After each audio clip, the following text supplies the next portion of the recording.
So thank you for joining. It's the second lecture of the series on open source. We have Professor Chue Hong from the University of Edinburgh, and he's also director of the Software Sustainability Institute, and he's done a lot of work on research software, and especially in improving its the ability to be accessible, to be interoperable and reusable, and he will present us the FAIR principles applied to research software. Just one thing for the questions: you can put questions in the chat, and Neil will answer them either during the presentation or at the end, and then you can raise a hand after in the Q&A time. So floor is yours. Thank you. Thank you very much, Giacomo, and thank you all for coming along to this rearranged lecture. I put a link in the chat to the location for my slides, but I'll also be sharing these, so hopefully you can now see my slides full screen. As Giacomo said, please do put any questions in the chat. I'll either answer them as I go along, or I'll leave them to the end to answer, and then we can have a discussion afterwards as well. I'm going to be talking about making software fair, and in this talk I'm going to give a little bit of motivation around open science and open research and software. I'm going to talk a bit about some of the challenges that we see in the Software Sustainability Institute around making software more reusable, reproducible and robust. And then I'm going to talk about the FAIR principles, and in particular how we can look at using these guiding principles to help with the way that we use and develop software. And then after I've done that, I hopefully will be able to take you through some tips and tricks for making your software fair, including what that means for open source and for licensing software. So before I get started, the kind of overwhelming reason why I've changed the title slightly to say making software fair rather than the FAIR principles for research software is something that I realized very much during the pandemic, which is, as we were all working on many different things, trying to understand how we could use the different data sets, the different software simulation models, expertise and knowledge from across the world to try and understand how to deal with the pandemic, is that research is not a competition against each other. We didn't get into research because we wanted to somehow beat another person. We did it because we were curious. We wanted to create knowledge for the improvement of society. So when we talk about what making software fair is, as well as talking about it being findable, accessible, interoperable, and reusable, I think we also talk about what it means to make software fair in the more general sense, so that more people can use it and more people can benefit from it. And that's something that was very much in the minds of the people who developed the original open source principles as well. And open science does need software, both from the very top level. So in the last couple of years, there have been two large recommendations, one from the OECD and one from UNESCO, about the value of software for research and for open science, and in particular about making the code that is used to generate research and to analyze data shareable and publicly accessible. And why do we want to do this? Well, it lets other people benefit. And this can be at any level. One of the things is that when we share software, when we make it fair, it's not just about making it available to other researchers at our own organization or our own institution or our own community. It's about making it available so that anyone can use and benefit from it. And this is a really good example that has been presented as part of the work done in the US on science gateways, about someone using an open source piece of phylogenetics software to look at the spread of HIV in the Americas. And this is something where they possibly would not have known about this work if they hadn't made this software available, made infrastructure available so that high school students could use it, and ultimately made it citable so that they were able to pick up the reference to it in the person's science fair poster. So having open source software really does let anyone benefit. So it's not just about the researchers you might think of that are in institutions that have a lot of funding. It might be in schools, it might be in areas where you have independent researchers. Open source can benefit everyone. However, culture change is very hard in science, and in particular, it's hard in the journal Science. So one of the things that we can do, if you're interested in, like me, in research policy and the impacts it has, is measure what happens before and after the implementation of a particular science policy. And this is work that's been done by Victoria Stodden and her group. And in this case, they were examining what happened in the aftermath of 2011, where the journal Science changed its editorial policies that said all computer code used for modeling or data analysis should be publicly deposited upon publication. And so her students simply went and emailed the authors after this policy had been put in place to see how many people would respond. And whilst a reasonably large percentage, about a third of them, did indeed share their data and code, many of them didn't.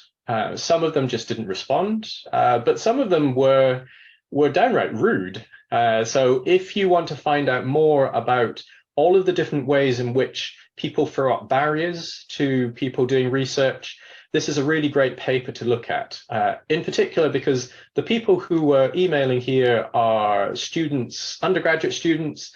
So think about the power imbalance between the people who are often authors on these papers and the people who are seeking to benefit from understanding the knowledge that is encapsulated in these papers. So I mentioned research that has been done by other people. What kind of research do we do at the Software Sustainability Institute? A lot of it is just trying to understand the prevalence of software in research.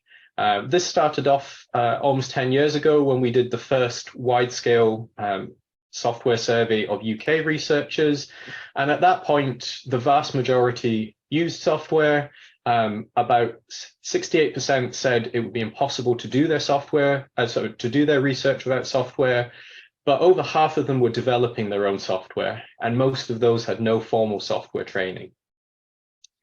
Now we are about 10 years down the line, and we redid this survey, and it's even more so. So now over 80% of researchers believe that software is essential to doing their research, that they couldn't do it without it. A much larger percentage of researchers develop software in some form. And one of the things that's really evident is that there is no one or two pieces of commonly used software. There is a very long tail of software that is being used. And so the knowledge needs to be spread out over many communities. There is a lot of effort required to maintain the software that people use, and hopefully there's also a lot of collaboration going on around the software that's in use in research. So what is research software? I've talked about it quite a lot. I think this recent cartoon from XKCD sort of sums it up. It's not specifically around research software, but it often feels like this is what we think of when we talk about research software, where it's something that was designed perhaps to do some initial analysis of a script, and then it's still in use 10 or 20 years later. And part of the reason that this feels like it's the case is that it's rarely the case that you can come up with a good idea for a software product that targets researchers. It almost always has to come from an organic set of prototyping, building, improving, revising. And the challenge here is whether there's enough effort to not just revise and extend, but to throw away, refactor, rebuild. And that's where the Software Sustainability Institute comes in. So the SSI in the UK is a national facility for cultivating better, more sustainable research software. And our slogan is better software, better research. So what we're trying to do is ensure that we can give the support that's needed to all of those who are developing software that's used in research so that it can be made better. It can be made more sustainable, can be made more maintainable, it can be made more reproducible. And we do this in a number of different ways. A lot of the work we used to do was around doing software consultancy and helping the community develop software in partnership. However, as we've gone on since we started in 2010, increasingly we've been looking to understand how we can make that kind of advice and support scale. So one way of doing it is through training. A lot of you may have heard of the Carpentries program, which is about delivering essential software development and data management skills to researchers. We also do a lot more training that carries on from the Carpentries and looks at elements such as reproducibility, software licensing, project management, and understanding how you can kind of combine different types of tools and look at improving practices. Another way of scaling out what sorts of support we can provide are by forming communities of practice. So communities of practice are much like this lecture, where you bring people together to discuss how they've been doing things and understand how to improve this and pass that knowledge on. So there are two large scale programs that we run. One is a fellowship program, which is for researchers at all career stages and of all disciplines who have an interest in championing the improvement of software. And this has been running now for 10 years. We have over 250 fellows, and they're all involved in different ways to bring best practice to their individual communities. The other way we do this is through events and through supporting individual communities of practice and working with them to understand how we embed that knowledge within a particular disciplinary community or geographical community.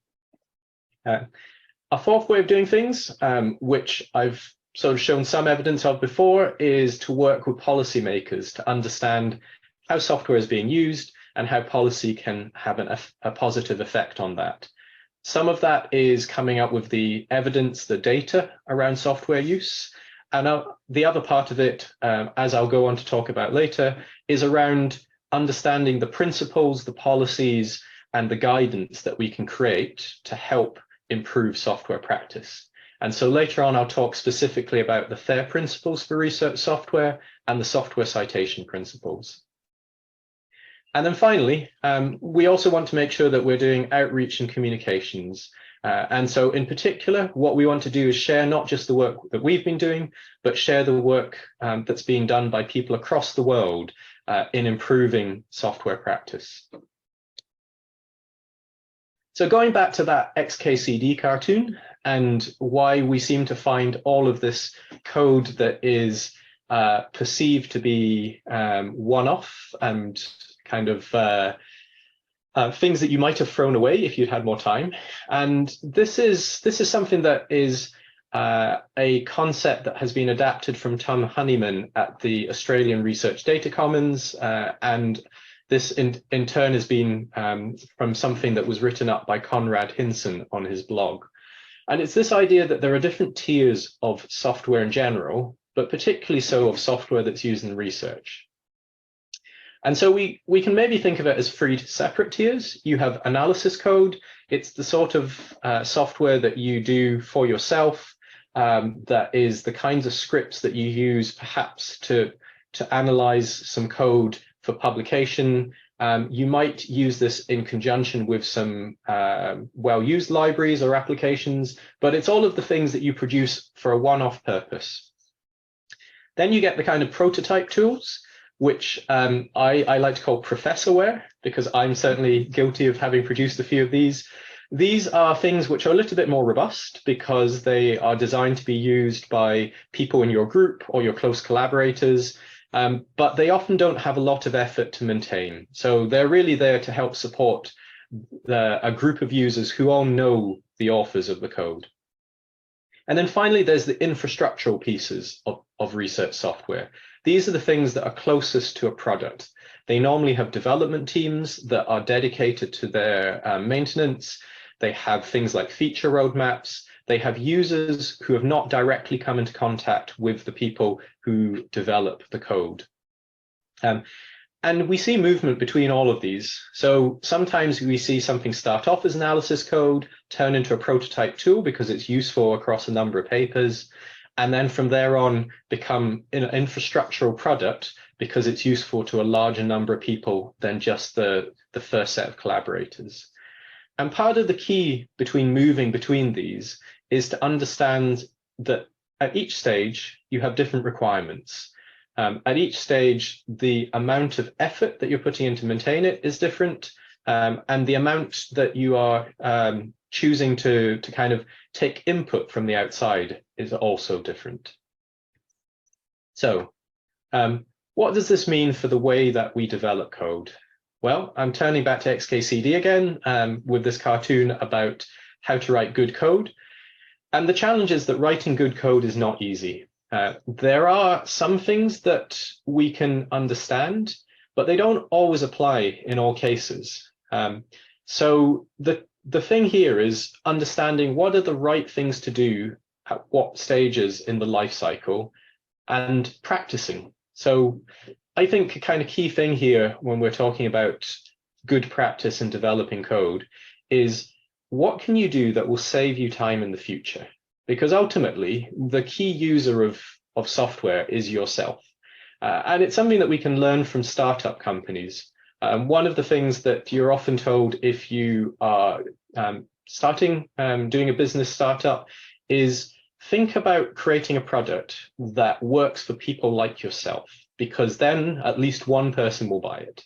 And likewise for software, and thinking about how you make software better, think about how you can make it better for you, because if nothing else, you've made one person happy. And so we come to the FAIR principles. So the FAIR principles were originally developed by Mark Wilkinson and a huge group of people. And they were originally intended for scientific data. So it was to make sure that the data that was being produced by researchers was findable, it was accessible, it was interoperable, and it was reusable. And using those 4 separate foundational principles, the idea was that it would help research be more collegiate, more collaborative, and ultimately make it fairer by making all of this data accessible and usable by everyone. A few years later, a group of people who are working around research software, myself included, and people from around the world, wanted to understand whether or not we could do the same thing and take those original principles for data and make them apply to software. And so this was certainly something that that Mark Wilkinson had intended to do, but for whatever reason, it took a lot longer to get to doing principles for other things that weren't data. So in September 2020, we convened a joint working group from the Research Data Alliance, the Future of Research Communication, Force 11, and the Research Software Alliance to bring together all of those who had an interest in understanding how we might apply the FAIR principles to research software, and to coordinate a large community process to get to these final sets of principles. There were about 250 members who were actively commenting in this and as part of this, and around about 80 people who contributed to the text of the principles. And so in October 2022, we finally published the Introducing the FAIR Principles for Research Software, which is the paper that you can look at to see how these principles came about, a summary of the principles themselves, and some examples of how they've been adopted in different organizations.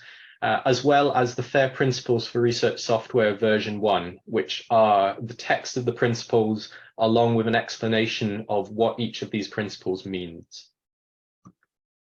There are a few changes from the data principles. So what you find is that with findable and accessible, effectively these are the same as the data principles. They're about making sure that the software and its associated metadata are easy for both humans and machines to find, and making them accessible by making sure that they're retrievable via standardized protocols.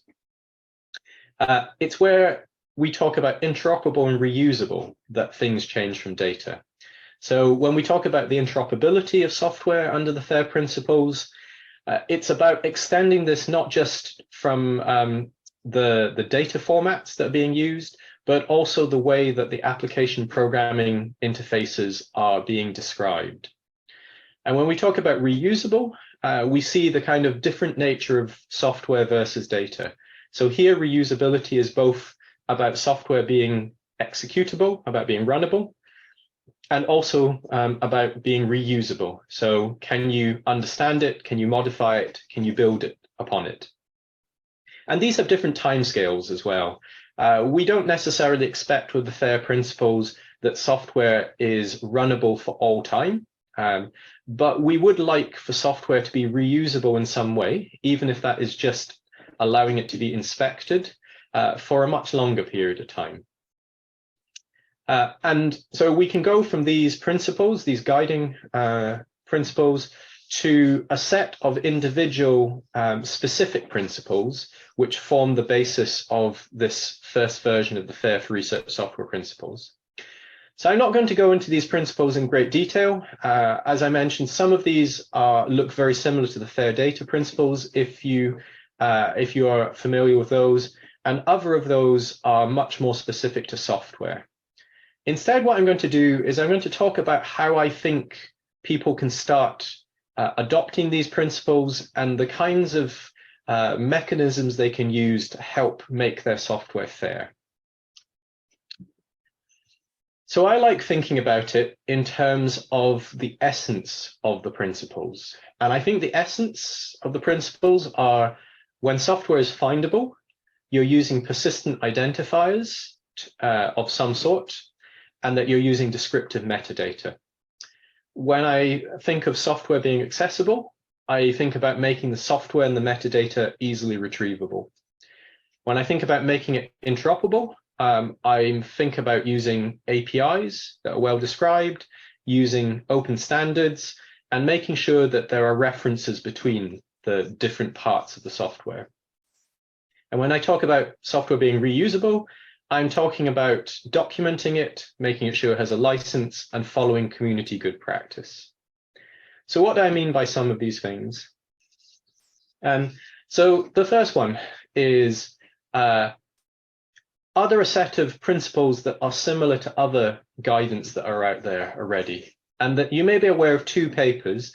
One is best practices for scientific computing, and the other one is good enough practices for scientific computing.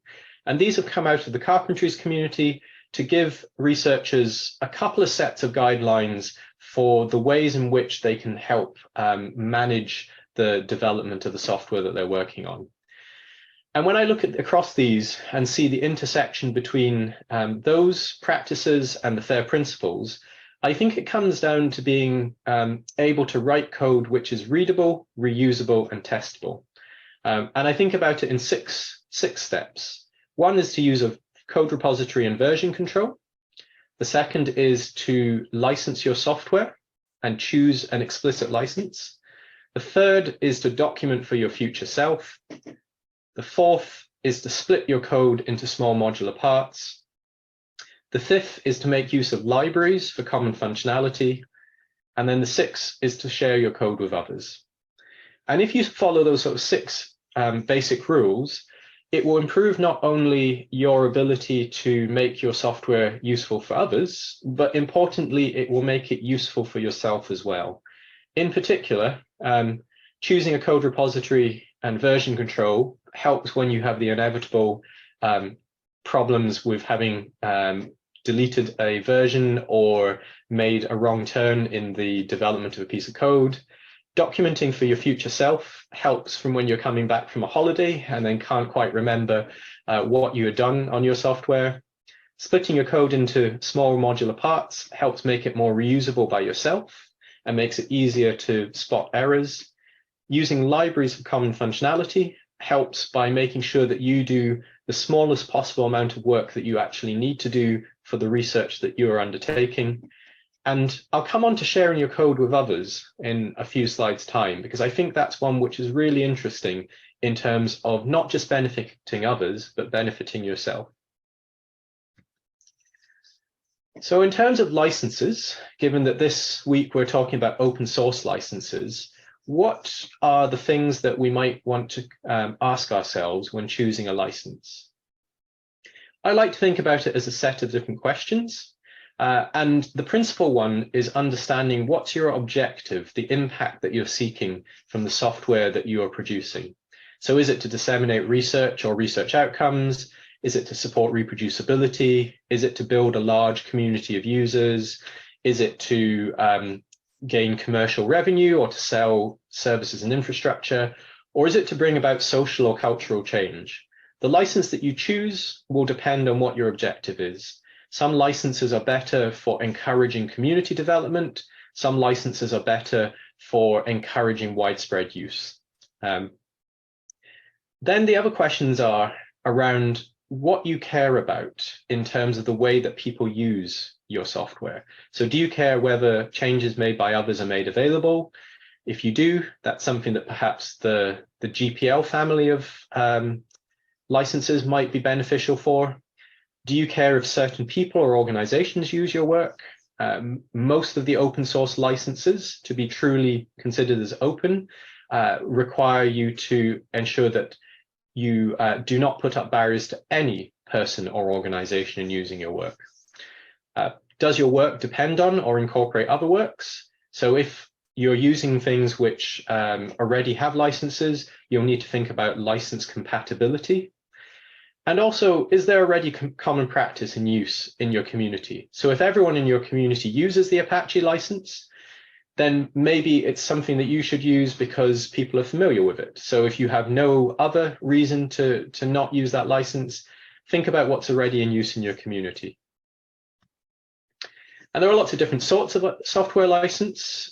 You will have heard some of this in yesterday's talk, and you'll no doubt hear a lot more about this in the talks that are to come.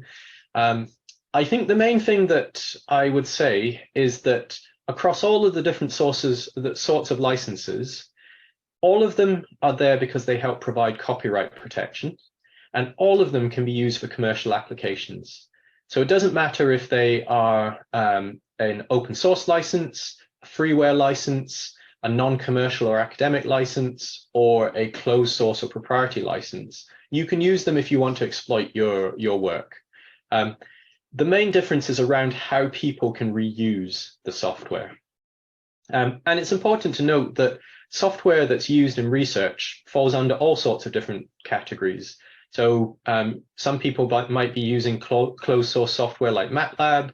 They might be using academic licensed software like CASTEP. You might be using freeware, such as the Adobe Acrobat Reader. And there are many examples of research codes that are either under copyleft or permissive licenses.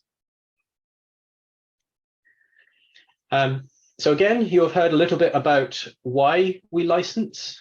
So one reason is around protection, but I'm not going to talk about that in any great detail. If you're interested, please do ask some questions about that. I think the main reason why it's important to license and why open source licensing is so interesting is about exploiting your work. So there are two strands to that. One of them is commercializing your work. A license allows you to set out the way that you expect people to use it. So you can define the user's rights when you're selling software, or also if you're choosing to commercialize your work, perhaps by spinning out a company. So quite often, the right license will help you exploit your software when you move organizations. And so in this case, actually open source can be a very good mechanism for commercializing your work. The other one, which is often more common in a scientific or research context, is about getting more users and contributors. So the right license can be used to build up a community. It can be used to encourage others to build additional functionality, can be used to create a platform that unites a set of people with a common cause. Thinking about the way that you want people to contribute back is a really good question to ask yourself when you're choosing a license. So I'm going to go back now and talk about another part of the FAIR principles, which is around the advocacy for following community standards. I've mentioned choosing licenses that are commonly used in your community, but there are other things that you might also want to consider. So you might want to consider things like what programming languages are commonly used by your community and collaborators, the types of scientific and mathematical libraries, even the style guides, so the way in which you might expect variable names to be written or comments to be made. All of these are things that are worthwhile following to make your software more interoperable and more reusable. I think the other thing around this is, wherever possible, trying to use open formats for data, or at the very least, choosing formats which are well understood within the community. And the last kind of note around this is, so this will certainly help improve interoperability and reusability, but sometimes you may also need to help with this standardization.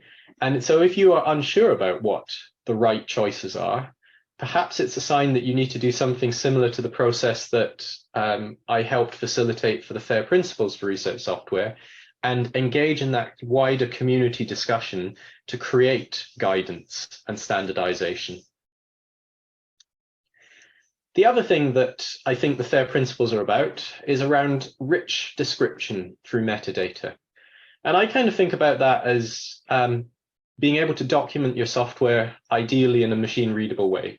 So there are many pieces of documentation that are harder to do in a machine readable way, but there are some things that you can do. So again, you can do things like a license. You can talk about the dependencies that your software uses. So whenever you are creating a dependency list that is used by a package manager, you're documenting your software with rich metadata in a way that will help you understand what you're doing 6 months down the line. There are lots of different ways of making your APIs better documented, from specific kind of standards for documenting APIs to just making sure they're well commented. And I also consider tests to be a form of documentation for your software, which are machine actionable. So every test that you put into your software is a way of helping define a constraint on your software or a way in which you expect your software to be used. And that's not to say that you shouldn't be doing all of the standard other forms of documentation as well. That set of free files, the README, the license, and the contribution file, are something that I think all pieces of software should have, because they're kind of the basic set of things that everyone looks for, and they're a really good way of introducing more people into your software and perhaps getting more collaborators. So the last thing I was going to talk about here is around sharing your code. There are many different reasons why researchers should share code. The main one is that methods don't produce results. In modern research, source code produces results. You do it by implementing a method. And so you might have a method that's scientifically valid, but its implementation is flawed. So for reproducibility, you want to share your source code so that others can validate what you've done and determine whether your conclusions are sound. You may also want to preserve the historical record. It's been really interesting to see things like the source code from the Apollo moon missions being shared, because even if you can no longer compile it or run it, or indeed want to use it, the programmatic description of how that research was done might give you ideas for the work that you're doing now. And in particular, if you're ever looking at the Apollo source code, the thing to think about there is the constraints that they had in terms of the memory they had available, and their ability to change instructions. Obviously, they weren't able to update the code because the latency was too high. And then two other reasons why you should share your code is that it helps improve quality and trust from users. And increasingly, it might make sure that you are conforming to the requirements of funders and publishers. So I mentioned that the OECD and UNESCO have these recommendations around the sharing of publicly funded data and publicly funded software that's used to analyze it. As this trickles down to national science and research funders, increasingly, I'm expecting that there'll be requirements to share code where possible. But that's just why you should share your code. I think it's really important to also recognize that there are many reasons why researchers don't share their code. And many of them are around fear, fear of competition. And so I mentioned at the start that research shouldn't be a competition, but actually in many cases it is, because of the way that we have managed to set up our different structures, our promotion pathways, our kind of publish or perish mentality. And so this again is work that's been done by Victoria Stodden into understanding why people don't share software or data.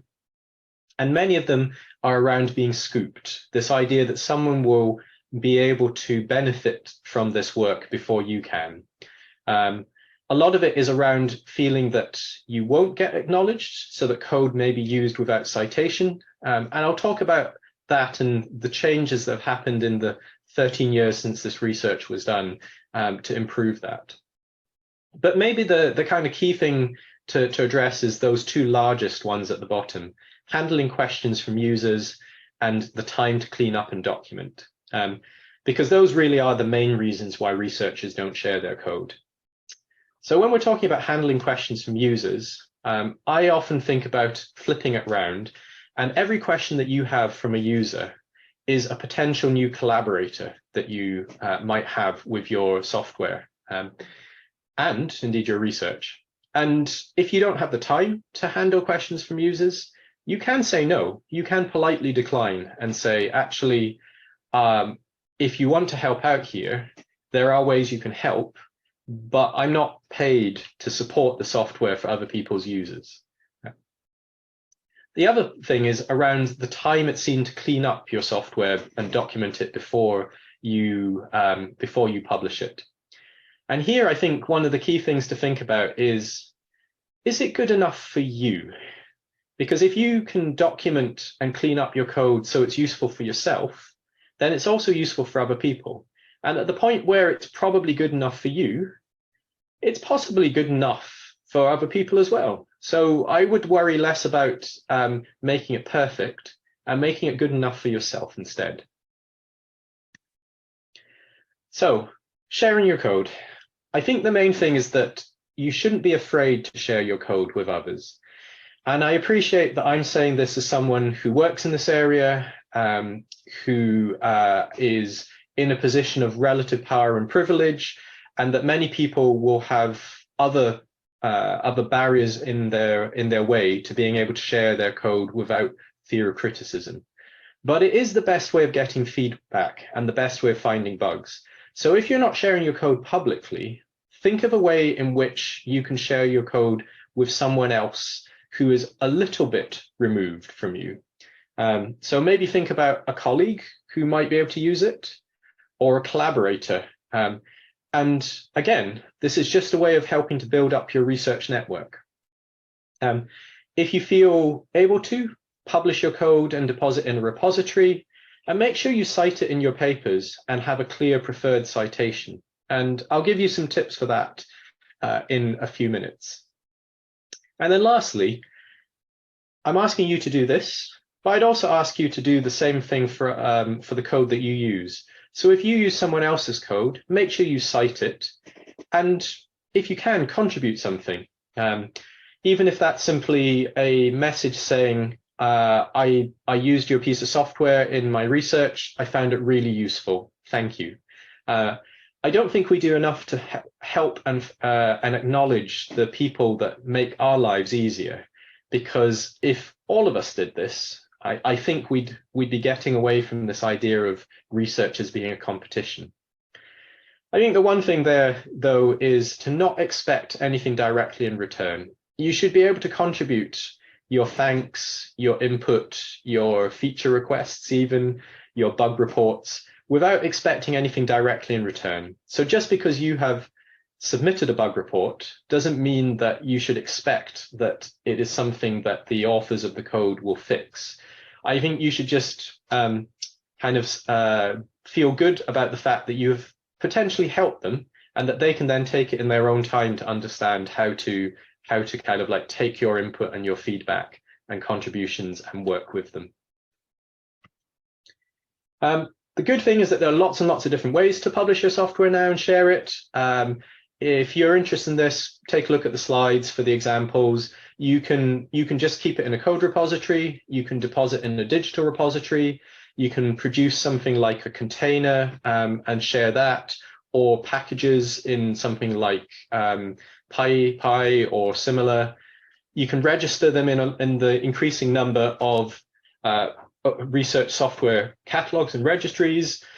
You can put it into a specialist software journal, or you can kind of publish it and the algorithms that it implements in a paper in a regular journal. There really are lots and lots of different ways of doing this, and they all have advantages and disadvantages. Given that this is a CERN lecture, I would be amiss if I didn't mention the probably the second largest after archive.org user submitted, or sort of, actually no, the second or third largest, because now also software heritage, repository of scientific software, which is Zenodo. I think at the last time I looked at it, there were over 97,000 software instances in here.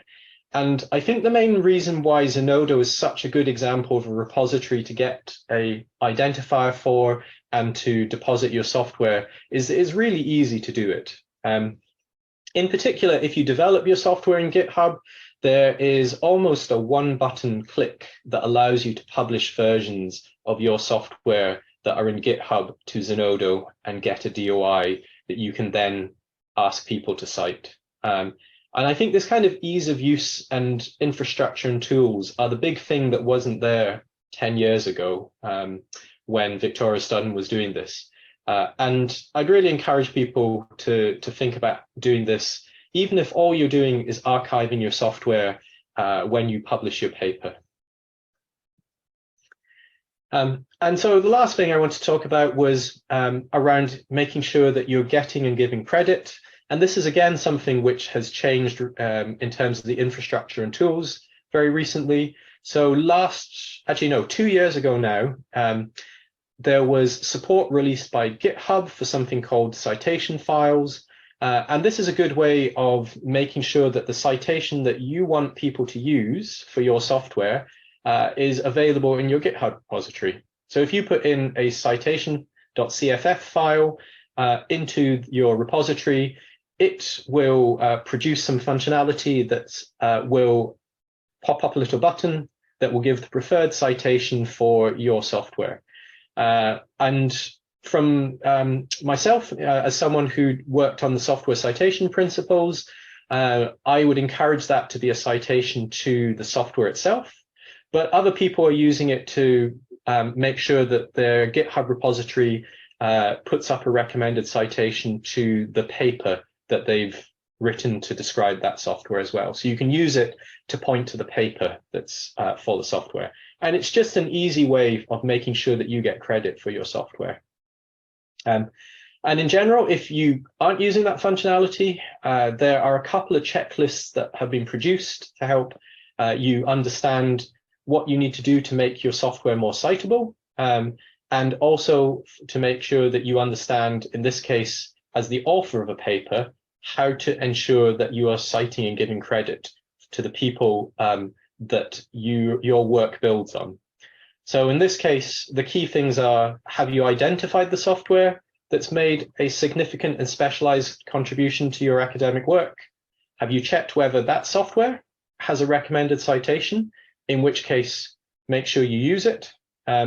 Or if there isn't one, how do you cite that software? So it gives you guidance for what are the metadata that you need to produce to ensure that software is cited properly. And it also gives you some guidance around how you reference software by giving examples in different kinds of styles, depending on whether something is perhaps in your related work or your methodology, or in another section of your paper. So I'm going to wrap up now. In summary, science depends on software being reusable, and the FAIR principles for research software, alongside the software citation principles, helps lead to better collaboration, which in turn helps lead to better research. And then the last thing that I think I kind of want to emphasize is that one of the key things around FAIR is around sharing your software. But actually, sharing your software isn't just so that others can benefit. It really is about ensuring that you benefit, so that it's easier for you to find bugs, find collaborators, grow your community, and grow your reputation. And you can do all of this just by making your software fair. So thank you very much, everyone, and I'm happy to take some questions. Thank you very much for the talk. Neil, was very interesting. I think it really fits into also the discussions we are having about open science and open source at CERN in this moment. So, but okay, I see there's already raised hands, so I let the floor to the question. Yeah, go ahead, SA. Hi. Sorry. Yeah. So I am a research software engineer working in the Netherlands. So something that I've found is that all these goals for sustainability of research software, they're always these long term, but the funding is always project based and short term, and I feel that does not support the goals essentially, right? So for example, say you generate a lot of data while the project is running. You have plenty of storage on your national computing cluster, but as the project runs out, the time runs out, now you can't store your data anymore, right? And you have to come up with workarounds, or just lose your data, or something as simple as you're writing some kind of performance critical code that requires GPUs, but you can't run your test suite because your CI jobs don't have access to GPU, because that's an accounting problem. And this kind of issues I've come across many times. So I was wondering if you have any thoughts on it. Yeah, so I think that's a really good question, and I think I'd sort of split it in two parts. So one is around the more general problem about funding being mostly project-based and mostly short-term. And I'm about to put a link in the chat on something that's very recent. In fact, it was launched last week, which is called the Amsterdam Declaration on Funding Research Software. So it's quite appropriate that you're based in the Netherlands. So this is something where at the end of last year in November, a large group of research funders from across the world came together to discuss what needed to be done to make the funding of software effectively more efficient. So one of the things that was discussed was this thing of a lot of software funding being quite short-term and project-based. And so what's being developed over this next coming year is a set of recommendations for funders of research software that they should take into account to be good funders of research software. And part of that is to understand that there are different types of funding that are required for different stages of a project's lifetime. So at the start, you want like little pieces of funding to develop ideas, but when something becomes that infrastructural research software, you want the funding to be much longer term to ensure that you can ensure the stability and the maintenance of the software. So that's one bit that is starting to get addressed. I'm very confident that this is known by the funders. The bigger challenge we have is around the fact that we have so many pieces of software across all of the different disciplinary communities that we probably need an increase in the amount of funding for research software, as well as just good practices like this. The other part of the question, as I understand it from what you said, was more around the almost like the desynchronization of when you're able to develop something and then when you're able to run it on a piece of hardware that is suitable for it. And I think that is challenging, and maybe also comes down to kind of local or kind of project or program priorities. I've seen this happen quite a lot in the larger scientific communities, where there is a tension between the scientific priorities and the what I'll call the digital infrastructure priorities. So that might be the data, the software, the network as well. And there, I think the conversation still needs to happen around the fact that this digital research infrastructure is the thing that helps support the science. So you can't prioritize the science without understanding the digital research infrastructure requirements. Certainly, I did some work a couple of years ago with the Science and Technology Facilities Council in the UK around the UK's particle physics roadmap. And one of the things that was really clear is that in terms of computing, there are a lot of researchers who require a particular type of infrastructure and access to it. And then there are some researchers who need a very different infrastructure, and balancing those two requirements and how they're funded is inherently difficult. So I guess I'm saying for that second question that I think it's a very good question, and I'm not quite sure how you solve that one. So apologies for that. Okay, thank you very much for your thoughts.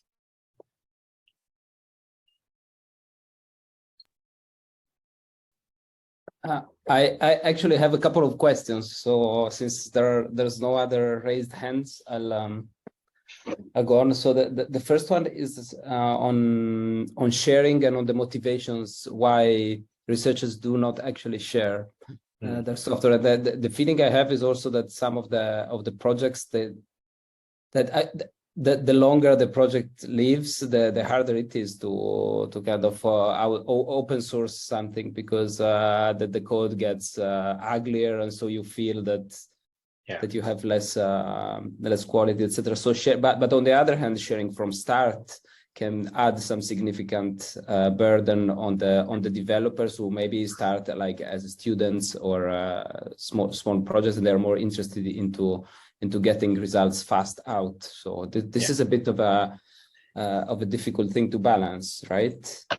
Yeah, I would say that's why there is an intermediate step that you should think about, which is what's the extent to which you would be willing to share and would be useful to share. So for instance, a student who's developing some code for their PhD, perhaps, I would say there it's really important to get that student to share their code with their supervisors and potentially one or two other students in their peer group from the very start, because that gets them used to knowing that someone else is looking at their code. But the people who are looking at their code are the people who are most likely to be able to give them useful feedback. So at that level, I think the kind of key thing is understanding who you can share your code with that will give you some objectivity and some element of kind of like accountability. And as you get further along, I think for projects which have been going for a long time, I think the key thing here is, are you able to share all of your code with another new group? So are you willing to give it to a new organization, perhaps a new set of collaborators, and just be open and able to do that? And if you are, then probably you've taken the first step to being able to share it publicly. Because, yeah, code that's been going for a long time will always be ugly. The point is that it doesn't matter if it's ugly, as long as you are happy that people might benefit from it. And in most cases, the perception of both is kind of skewed. You think it needs to be much, much better before someone can benefit, and everyone else is going, I saw your paper that used this. I'd really like to be able to see how you did it.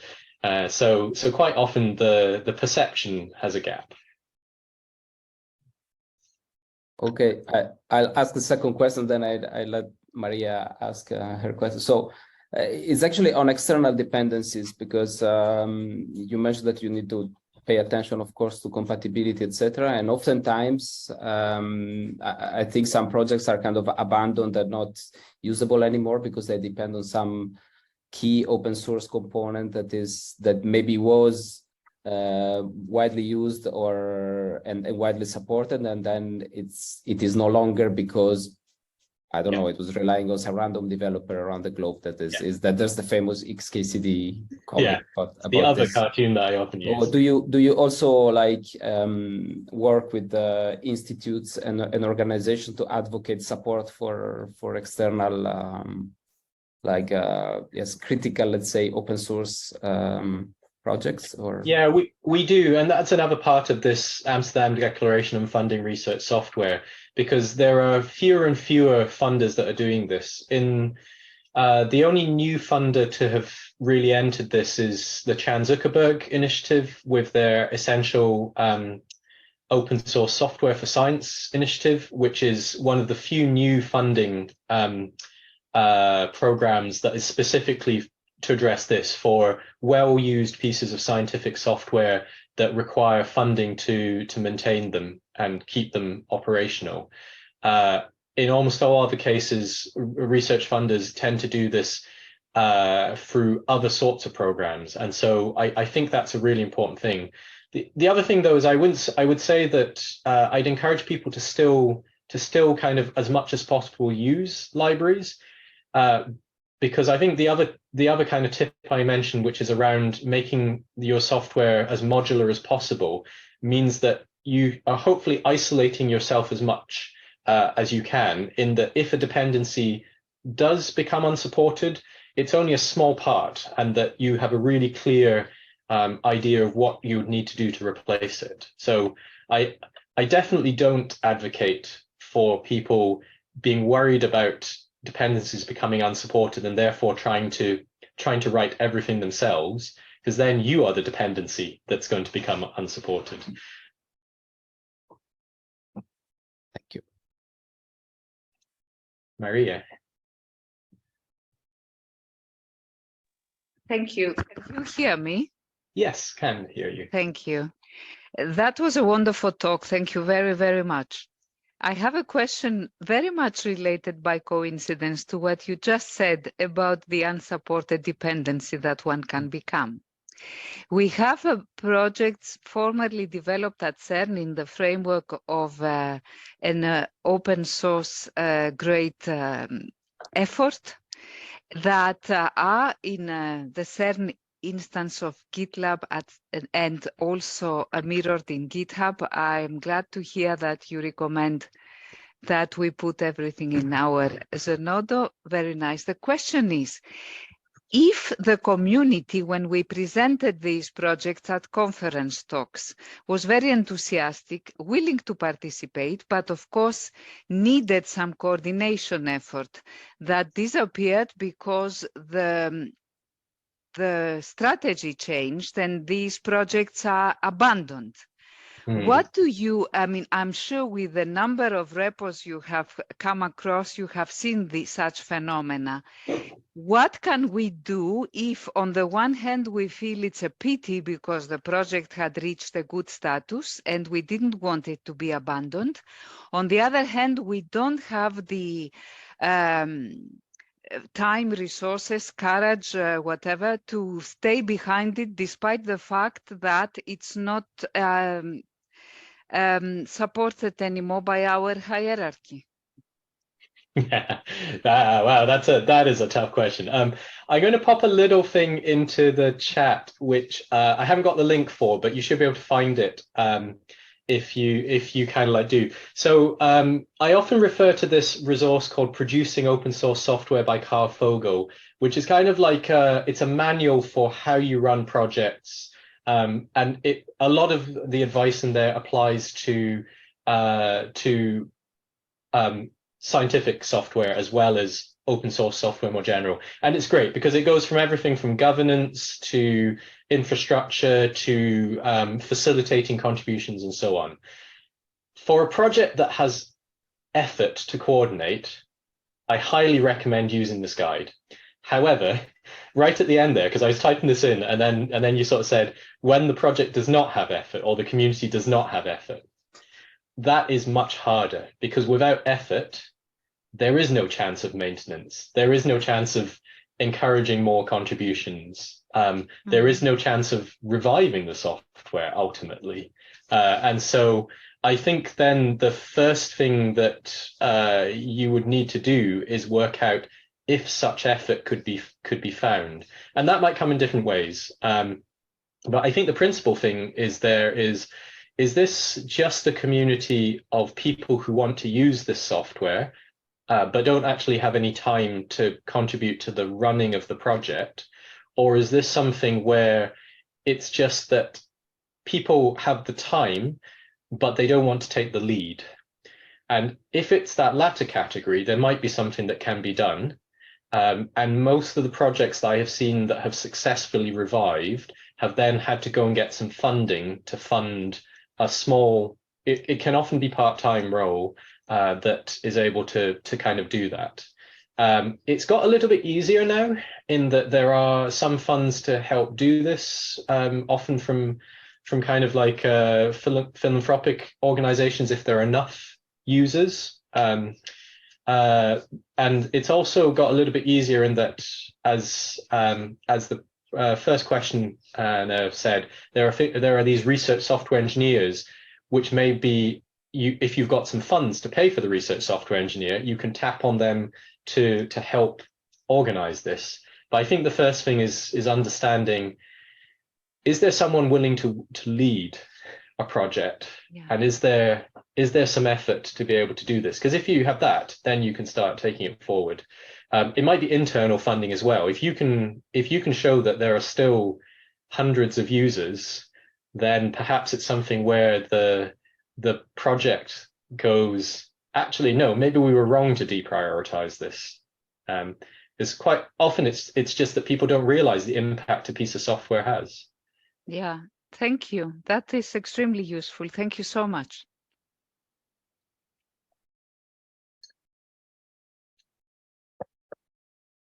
Hi, Neil. I wanted to add something to your response.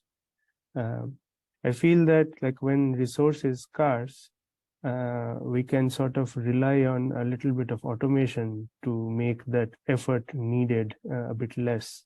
Like, so things like if you put in a lot of automated workflows in your CI or CD, so for something like updating to a new version of Python, that could be just editing a few configuration files and checking if it works or not, and rather than coding away on in your working directory. Right? So simple things like that can make the effort required quite a bit less, or just publishing a package on PyPy or something like that. Yeah, and I think also what's increasingly the case is that a lot of people are sharing how to do things, and sharing their scripts and their workflows as well to make things easier. So I think compared to compared to when I started developing software a couple of decades ago, it has got a lot easier. So a good point you've made there. And thank you for putting the link into the producing OSS. I couldn't remember offhand whether it was a .com or .org, so thank you for including that. No problem. Okay, I don't see any other raised hands. If are there other last minute questions? If not, I would really like to thank Neil again for a great talk, a great Q&A, and for joining our lecture series. So as I mentioned, I also put the links of the Amsterdam Declaration and the book to the Indigo page together with the presentation. So thanks again. It was great to have you. And see you around, I guess. Yes. Thank you.